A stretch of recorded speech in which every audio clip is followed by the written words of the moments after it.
Bonjour à vous. Je m'exprime ici pour vous informer sur une manifestation qu'on est en train d'organiser pour samedi prochain.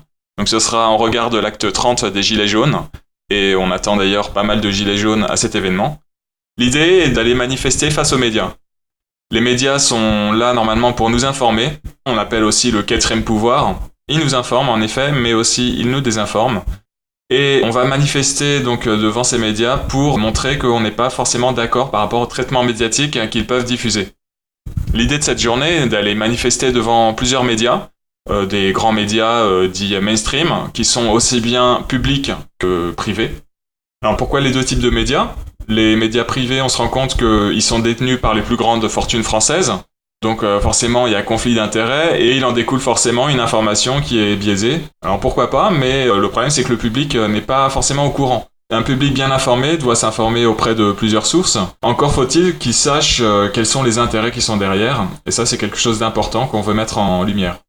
Par ailleurs, il existe également des médias qui sont publics.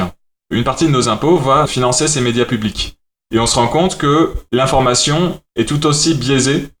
On se rend compte que certains sujets ne sont quasiment jamais traités, ou alors toujours sous un même angle. Ces derniers temps, il y a eu les élections européennes. On a ouvert un petit peu la voie à ceux qui la critiquaient. D'ailleurs, de plus en plus, tout le monde se rend compte qu'on ne peut pas la faire.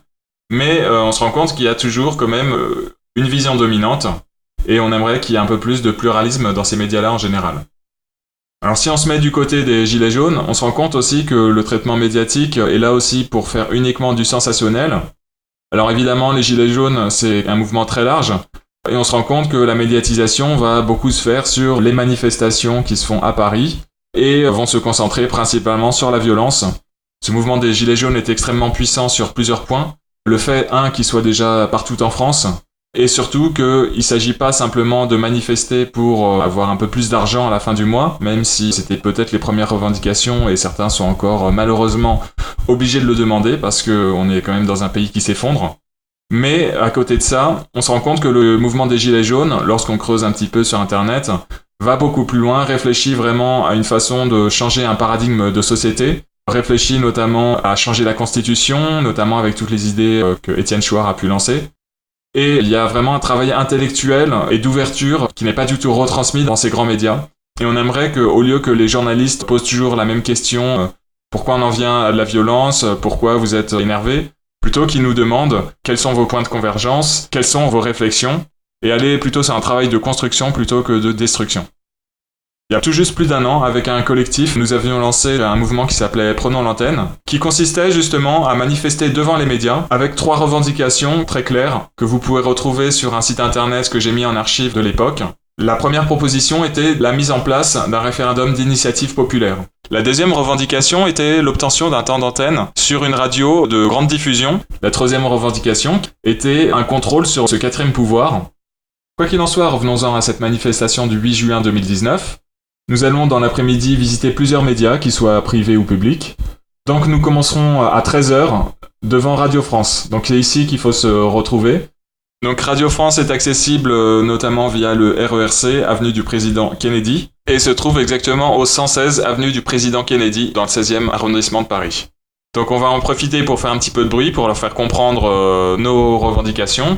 On va rester un petit peu ici, le temps de se rassembler. On va en profiter pour manifester nos revendications.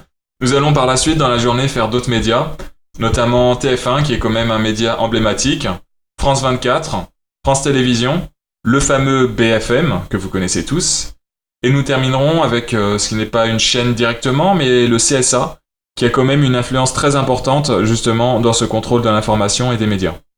Alors je voudrais insister sur quelque chose ici. On se rend compte que beaucoup de gens n'osent plus manifester le samedi parce que les gilets jaunes sont sans cesse attaqués par des violences policières de plus en plus totalitaires. L'idée de cette manifestation est évidemment d'accueillir des gilets jaunes, mais en aucun cas nous ne souhaitons avoir de la violence. Si nous avons choisi de déclarer cette manifestation, c'est justement pour que les policiers ne soient pas là pour nous matraquer ou nous tirer dessus, mais au contraire pour nous protéger et encadrer le cortège. J'insiste là-dessus, notre ennemi c'est pas la police ni les gendarmes. Ils ne sont que des intermédiaires par rapport à des puissances qui sont bien au-dessus, et on ne pourra changer les choses qu'en étant avec eux au final. On va essayer de garder au maximum des rapports cordiaux. Moi j'encourage vraiment justement le dialogue avec la police, parce que ce sont également des gens qui souffrent, comme nous, qui souvent pensent comme nous, et malheureusement, je me suis rendu compte à plusieurs reprises que, alors c'est très difficile dans un mouvement de foule de pouvoir contrôler les choses, mais on leur communique des informations qui sont complètement contradictoires. D'un côté, on va leur dire la police avec nous, et de l'autre, on va les insulter.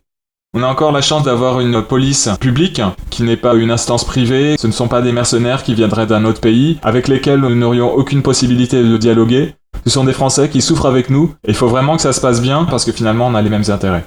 J'insiste encore une fois, l'idée est vraiment d'avoir une manifestation calme, sans violence, et justement qui permette à n'importe qui de venir manifester. Et si vous avez peur de venir à cause des violences, on vous encourage vraiment à venir, parce qu'on fera vraiment en sorte que ça se passe bien. Je vous mets dans cette vidéo plusieurs liens, notamment le parcours qu'on fera, ainsi que les revendications que nous avions pour le mouvement Prenons l'antenne.